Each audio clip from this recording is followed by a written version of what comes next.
Dear ADC family and my fellow Nigerians, I find it necessary to once again address you on the recent events within the ADC. But before I get into that, let me state the following. I am an Igbo man from Onchugbo in Delta State of Nigeria. I am a full-blooded Nigerian and have the right to aspire to the highest office in the land.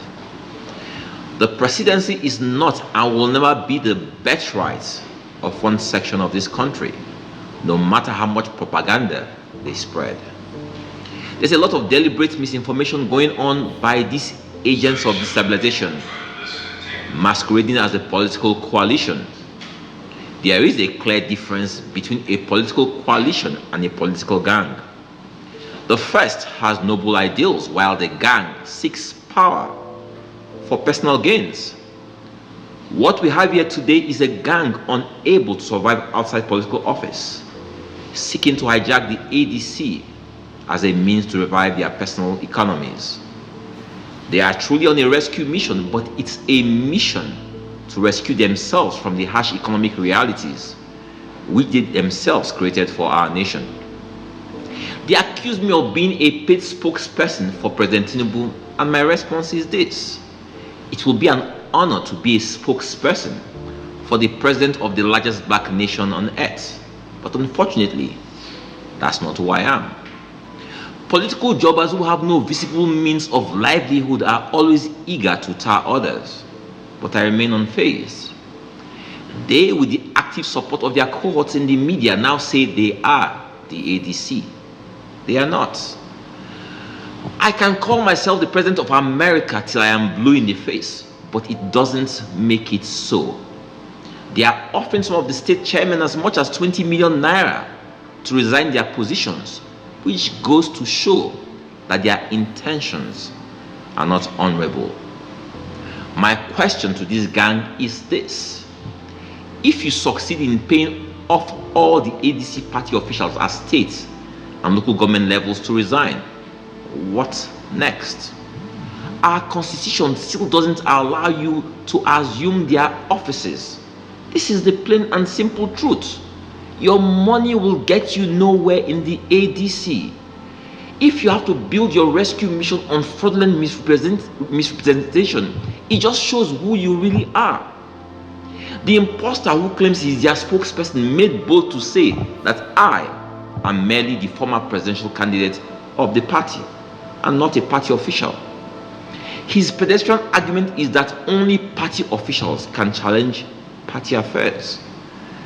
This is the same elitist ignorance that brought Nigeria to this point, where we believe Nigeria is only for the rich and powerful. Balaji, please be informed that every member of our party, no matter how poor you people have made them, have a say in the ADC. This fake coalition is staging events in different parts of the country where they pay poor Nigerians to say they are decamping from other parties to the ADC. This is the typical strategy of these old politicians, and we have had enough of it. They need to sing a new song. Former Vice President Atiku Abubakar, a man whose antecedents clearly shows he doesn't believe anyone from the southern part of Nigeria is deserving of being president of Nigeria, orchestrated this charade for his personal benefit. He almost truncated President Obasanjo's return for a second term because he believed the seat was his. President Jonathan suffered the same fate, and then after 8 years of late President Buhari as president, the same Atiku Abubakar believed it was morally right for him to be the presidential flag bearer of the PDP in the last presidential elections. This was most unjust and unfair, and led to the current disintegration of that party. He is now using some charlatans to deceive former Governor Peter Obi that only he, Atiku, has what it takes to win an election because he can get majority of the North to vote for him. This is really uncharitable of him. If the former vice president says my assertions are not true and that all he wants is a better Nigeria, I then challenge him today to publicly declare that equity demands that the presidency should stay in the South for another 6 years, he can then support any Southern candidate of his choice. He will never do this. But if he chooses to continue on this slippery slope, I want to reiterate that the ADC is not for sale, and it's not an old people's home. We are a party that believes Nigeria needs fresh faces, fresh ideals, and fresh ideas. This current political war is the war of the old for the old. It's not our fight. In the ADC, Nigeria and Nigerians will always remain our objective. Thank you, and God bless. I'll now take your questions. Thank you. It's a good question. First and foremost, let me say this. The people we're talking about are not members of the ADC. Yesterday, we all saw former Vice President Atiku resign from the PDP almost 2 weeks after they came and they said they were part of the ADC. As I speak to you today, former Governor Peter Obi is still a member of Labour Party. If we look at what's his name, El Rufai, is still a member of the SDP. Former Governor Rotimi Amechi is still a member of the APC. So the people who came together to say that they are forming a coalition and they are taking over the ADC are people who belong to other parties. They are not in the ADC. They just came to cause this upheaval in the ADC. So, if you're in my shoes, am I supposed to watch people who are not members of our party go through someone who claimed he was the chairman, even though he was not the chairman, and say they've taken over the party structure to prosecute their political ambitions? Absolutely not. I came into a party of common Nigerians who were in that party, even though they had no visible person in that party, but they still stayed in that party because of what they believed were the possibilities of that party. Should I not defend these people? Should I look the other way so that so-called big men, so-called powerful people can come and say, you know what, we'll take this party, we use it as a structure to then fight the sitting president? Or should I defend the interest of a party that made me presidential flag bearer? The honorable thing to do is to stand and fight. I'm fighting for all party men and women of the ADC. Said that the lower court's ruling removing Sosen and Wosono chairman was in error. We then went to the Supreme Court. In their media briefing, I saw the state chairman of Kogi State, and I want you guys to investigate this. The state chairman from Kogi State, who was removed twice in the last 1 year by this same Nwosu, letters were written to INEC, investigate this, coming to say that they had been planning this coalition for 18 months. If they were planning coalition for 18 months, the same Kogi State chairman signed an agreement just 2 months ago with Nwosu and INEC and the ADR person resolving their issues, and yet he made bold to tell Nigerians that for 18 months they had been planning this coalition. They are presenting a tissue of lies to Nigerians to justify what they try to do. But I'm telling you today that these people have no hold on the ADC. Their hold on the ADC is just in the realm of the media. But the ADC as a party currently has no chairman because of the lacuna Nwosu created. We expect now that INEC will give us guidance on how we go about our conventions, because our constitution never envisaged a situation where we will stay without an NWC. It never envisaged this kind of situation. So only the court and INEC can give us guidance on how we can create this. So what these desperate people saw was this lacuna, and they felt, oh, this is a party. After all, if you remove the 4 parties, APC, PDP, Labour, and NNPP, right? This party came 5th in the last presidential elections. So it is the next best thing to hold on to prosecute their agenda. And that's why they came to this party. I doubt if you knew the ADC before I came to the ADC and joined the ADC and ran under the platform of the ADC. And most Nigerians didn't know the ADC, but then they knew the ADC because I defeated Kingsley Mohalo in the primaries. Then people got to know the party. And as such, I'll tell you this. Yes, ADC is popular but there's a difference between popularity and notoriety. Nigerians are talking about ADC, the party that seeks to upstage the president. And Nigerians are talking about ADC as being the front for a coalition. Mind you, we have always been in the forefront of opposition. But the difference is why a lot of people won't hear about the ADC's opposition is that our position comes with proposition. We don't believe that the job of opposition is just to stay and be insulting the government of the day. If you want to go viral in Nigeria, all you have to do, even as a market woman, is just stay and make a video and insult Tinubu and insult APC and insult this. And the question I always ask people around me is this: at the end of the insult, what next? 2 weeks now, mind you, for the last 2 weeks, they came and said, 3 weeks, they came and said that they are now the opposition, the coalition.